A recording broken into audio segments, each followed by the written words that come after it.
Bonsoir, bonjour à tous. Aujourd'hui, cours de Yai, vidéo numéro 55, mais concernant les anglicismes, ce sera la vidéo numéro 3. Et la vidéo numéro 3 concernant les anglicismes, on va s'intéresser au jeu de cartes. Non pas le jeu, mais les couleurs. Ok? Les couleurs. Les couleurs en français, on parle de la carte de pique, de cœur, de carreau et de trèfle. Ok? Ça, c'est en français. Mais nous allons voir à quoi ça correspond en yai.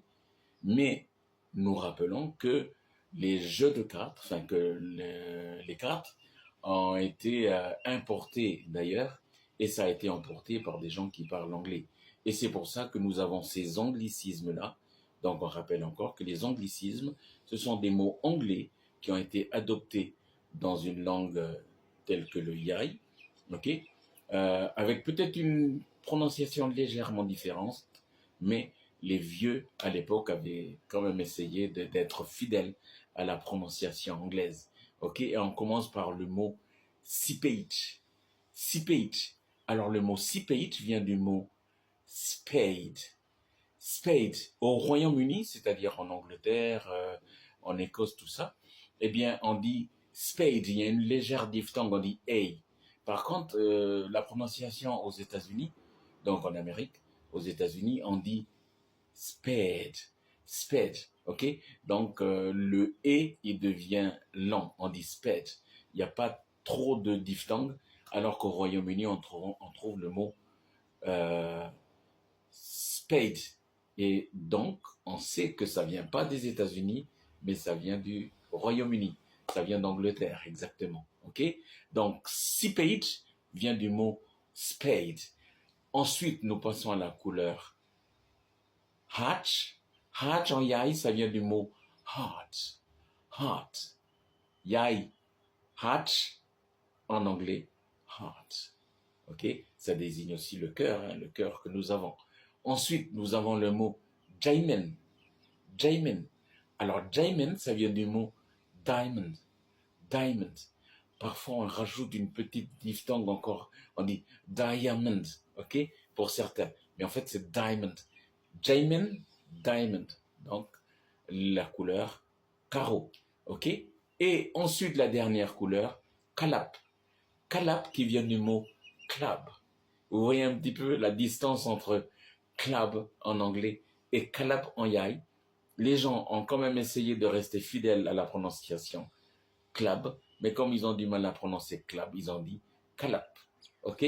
Donc, nous avons sipage, hatch, Jaimen, kalap.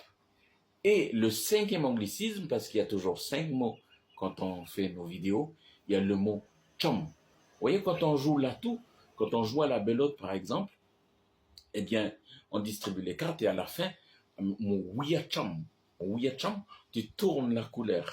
Ok? Et chum, en fait, c'est un mot anglais. Et ça veut pas dire chime, qui veut dire l'heure, mais c'est chum, ça vient du mot composé trump card, trump card, trump card. Et en fait, trump card, c'est l'atout, c'est la carte maîtresse. C'est la carte qui va donner l'avantage à une couleur. Ok? Donc nous avons vu les couleurs, le pique, le cœur, le carreau ou le trèfle. Mais quand on distribue les cartes et on tourne la couleur, nous savons que nous donnons l'avantage à cette couleur que nous venons de trouver. Et je rappelle qu'en fait, c'est quand nous jouons à la belote, en yai, hein, mais en fait, ce jeu-là, il correspond au jeu, on appelle ça bridge. Bridge, ça veut dire le pont, hein, le pont comme le pont de minuit à yai, de Mouli, mais bridge, c'est un jeu de cartes, ok? Et ça ressemble un petit peu à la belote coinchée en, en français. Bon, ce sera une autre vidéo où on va s'attarder un petit peu sur ces choses-là. Mais pour aujourd'hui, c'était le mot sipage, hatch, Jaimen, kalap et le mot chum. Chum pour changer la couleur, pour donner l'avantage à une couleur.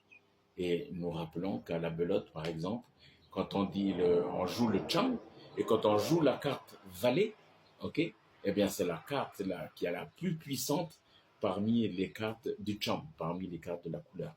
Ok, donc ça, c'était concernant les couleurs et l'atout, mais nous rappelons que la vidéo dernière, il y avait le mot pen qui a une autre signification, une signification autre que le mot stylo, mais nous allons voir aussi que le mot sipage en yai est devenu un mot qu'on a utilisé dans un contexte spécial, ok?